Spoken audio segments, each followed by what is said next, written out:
الاقوامی معاہدے مختلف قسم کے ہوتے ہیں اور یہ لاکھوں کی تعداد میں ہیں۔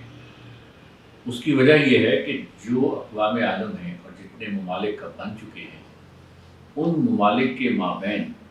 ان کے ریاستی امور کو آپس میں ریگولیٹ کرنے کے لیے یہ معاہدے بہت ضروری ہیں، کیونکہ اس طرح سے تمام ممالک ایک دوسرے کے ساتھ اپنے معاملات کو طے کرتے ہیں ایک خاص طریقے سے، ایک خاص طرز سے، جن کو عموماً کنونشنز یا ٹریٹیز کہا جاتا ہے، اور اس کے اندر اسپیسیفک ایشوز کو ریزالو کرتے ہیں تاکہ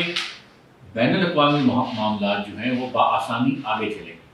اب آپ سوچتے ہوں کہ بین الاقوامی معاملات کون سے والے ہو سکتے ہیں؟ ٹریڈ سے متعلق ہو سکتے ہیں، تجارت سے متعلق معاملات جو ہیں وہ سب سے زیادہ ہوتے ہیں، کیونکہ تجارت امپورٹ ایکسپورٹ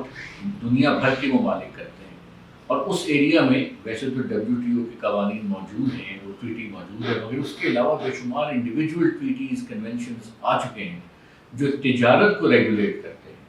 اسی طرح معاہدات ہیں، اگریمنٹس ہیں، ٹریٹیز ہیں جن کا تعلق یوز آف فورس سے ہے کہ آپ کسی دوسرے ملک میں بلا وجہ حملہ نہیں کریں گے، یا ہر طرح کا جو حملہ ہے یا طاقت کا استعمال ہے وہ ناجائز قرار پایا ہے،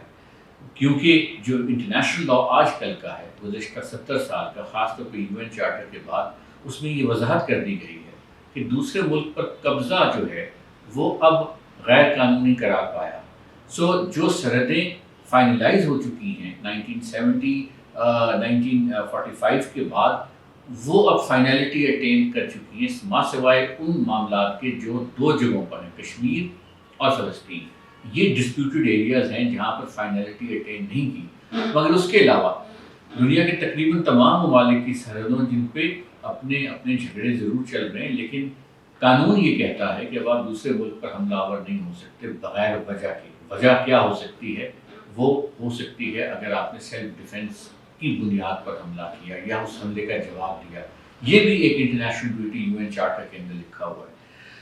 کہنے سے مراد یہ ہے کہ جو ٹریٹیز ہیں، کنونشنز ہیں، معاہدات ہیں، یہ عالمی امن کو انشور کرتے ہیں، اور جب آپ امن کو انشور کرتے ہیں تو پھر آپ اسپیس دیتے ہیں انسان کو ایکسیل کرنے کی۔ وہ انسان جو کائنات میں، جو دنیا میں اللہ تعالیٰ کے نائب کے طور پر ہے، دنیا میں اللہ تعالیٰ کی بہترین مخلوق ہے، اس کو بھی اپنا پوٹینشیل ڈسپلے کرنے کے لیے وقت اور اسپیس چاہیے۔ انٹرنیشنل معاہدے پہلے تو یہ سب لوگ جنگوں میں مصروف رہا کرتے تھے، جنگی مصروفیات کی وجہ سے جو سائنس ہے، ٹیکنالوجی ہے، تعلیم ہے، اس پر اس طرح سے فوکس نہیں رہا۔ تو گزشتہ 70 سالوں میں جب سے یہ قوانین آئے ہیں، اس سے ایک اسپیس کریٹ ہوئی ہے، جس کی وجہ سے اب لوگ تعلیم پر توجہ دے رہے ہیں، لوگ تحقیق کر رہے ہیں، لوگ کاسمالوجی پڑھ رہے ہیں، لوگ میتھمیٹکس پڑھ رہے ہیں، فزکس پڑھ رہے ہیں، اور ان میں جتنی ریولوشنز آئے ہیں اس کے نتائج آپ کے سامنے ہیں۔ پہلے یہ کہا جاتا تھا کہ ہم جو ہے لوگ بھوکے مر جائیں گے جب پاپولیشن بڑھے گی، لیکن سائنس ایگریکلچر کی تحقیقات میں ایسی ایسی انوویشنز آ گئی ہیں کہ اب آپ کہیں سے کہیں برآمدات کو اور پیداواری صلاحیت کو لے جا سکتے ہیں۔ اسی طرح جو آپ کے بے شمار اور معاہدے وہ باقی ایریاز کو ڈیل کرتے ہیں۔ کچھ ایسے ایریاز ہیں جن کو گلوبل کامنز کہتے ہیں، یعنی ضروری نہیں ہے کہ ایک ملک تک ہی اس کے اثرات رہیں، یعنی جس طرح کلائمیٹ چینج ہے، انوائرمنٹ ہے، ایکو سسٹمز ہیں، کنزرویشن کے پرنسپلز ہیں، جو نباتات ہیں ان کو لک آفٹر کرنے کے، یہ بھی انٹرنیشنل کنونشنز کے اندر لکھ دیے گئے ہیں کہ آپ نے کیسے ایفرٹ کرنا ہے کہ آپ کی سرزمین پر جو بھی قدرتی ریسورسز اویلیبل ہیں ان کو آپ نے پریزرو کرنا ہے، کیونکہ گلوبل کامن کا حصہ ہیں۔ کچھ معاہدات ایسے ہیں جو بین الاقوامی رائٹس کو ریگولیٹ کرتے ہیں، ہیومن رائٹس کو ریگولیٹ کرتے ہیں، اور وہ معاہدات جو ہیں ہیومن رائٹس کی ٹریٹیز کے طور پر ہیں، جو ممالک پر آبلیگیشن کریٹ کرتے ہیں، اور ممالک پھر اپنے کانسٹیٹیوشن کے فنڈامنٹل رائٹس میں ان کو مرر امیج کرتے ہیں، اور پھر ان پر پابندی ہوتی ہے کہ اس کو امپلیمنٹ کریں۔ International Covenant on Civil and Political Rights اور Universal Declaration of Human Rights, اور اس کے علاوہ بے شمار اور معاہدے ہیں جو پیریوڈیکلی آتے رہے مختلف حقوق کی بابت۔ حقوق کی ڈیولپمنٹ بھی انسان کی سوفسٹیکیشن کی ڈیولپمنٹ ہے۔ یوں سمجھیے کہ جتنے معاہدے زیادہ ہو رہے ہیں یہ در حقیقت انسان کی فکری ڈیولپمنٹ کی عکاسی بھی ہے، یہ انسان کی فکری ڈیولپمنٹ کے مائل سٹونز بھی ہیں۔ اب آپ یہ دیکھیے ایسے ایسے معاہدے آ گئے ہیں کہ انٹلیکچوئل پراپرٹی کے قوانین آ گئے ہیں، وہ پراپرٹی جس کا تعلق آپ کے دماغ کی اختراع سے ہے، آپ کی تخلیقی صلاحیتوں سے ہے. اگر آپ نے اپنی دماغی تخلیقی صلاحیت کو استعمال کر کے کچھ لکھا ہے،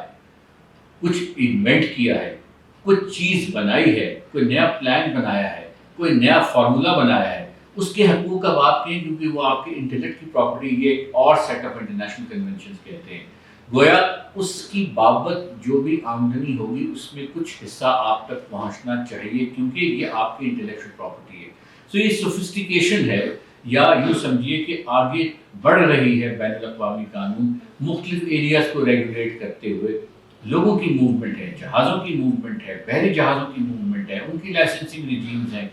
تو انٹرنیشنل لاء کی اگر آپ ٹریٹیز آج کے دور میں دیکھیں تو ان کی تعداد لاکھوں میں ہے، ہزاروں میں بھی نہیں ہے. پھر ایک اور ٹریٹیز ہیں، اگین ان کی تعداد ہزاروں میں ہے، جو بین الاقوامی ادارے قائم کرتی ہیں. سو یونائٹڈ نیشنز جو ہے اس کو قائم کرنے والا یو این چارٹر ہے. آئی اے ای اے جو بین الاقوامی جوہری